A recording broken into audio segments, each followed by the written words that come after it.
കുറേ നാളായി ഒരു ബുക്ക് ഓർഗനൈസർ ഉണ്ടാക്കണമെന്ന് വിചാരിച്ചിരിക്കുന്നു. ഞാൻ ഈ യൂട്യൂബിൽ ഇൻസ്റ്റയിലൊക്കെ കുറേ ആയി ഇതിൻ്റെ വീഡിയോസ് കാണുന്നത്.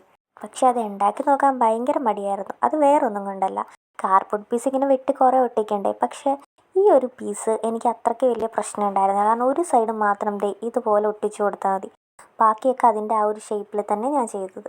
ഇനി ഞാൻ ഇതുപോലെ 3 പേപ്പർ എടുത്തു. അതിലാദ്യം ഫസ്റ്റ് ഒരു ലൈറ്റ് കളർ കണ്ടില്ലേ, അത് വെച്ചിട്ട് ഞാൻ ഇതുപോലെ കുറച്ച് ഗ്രിഡ് ലൈൻസ് വരച്ചു കൊടുത്തു. എന്നിട്ട് ആ പേപ്പർ ഇതിൻ്റെ ഒരു സൈഡിലേക്ക് ഇങ്ങനെ സ്റ്റിക്ക് ചെയ്ത് കൊടുത്തു. ബാലൻസ് വരുന്ന പാർട്ട് ഞാൻ ഇതുപോലെ ഉള്ളിലേക്ക് മടക്കി വെച്ചിട്ട് സ്റ്റിക്ക് ചെയ്ത് കൊടുക്കുന്നുണ്ട്. ഇനി വേറൊരു കളർ പേപ്പർ എടുത്തിട്ട് ഞാൻ ഇതുപോലെ 2 സൈഡിലേക്കും ഒട്ടിച്ചു കൊടുത്തു. പിന്നെ ഞാനതിൽ ഫുള്ള് കുട്ടി കുട്ടി ക്ലൗഡ്സ് വരച്ചു കൊടുത്തു. ഫൈനലി നമ്മുടെ ബുക്ക് ഓർഗനൈസർ ഇവിടെ റെഡി ആയി കഴിഞ്ഞു. ഈ വീഡിയോ ഇഷ്ടമായെങ്കിൽ എല്ലാവരും എൻ്റെ ചാനൽ സബ്സ്ക്രൈബ് ചെയ്യുക, ലൈക്ക് ചെയ്യുക. താങ്ക്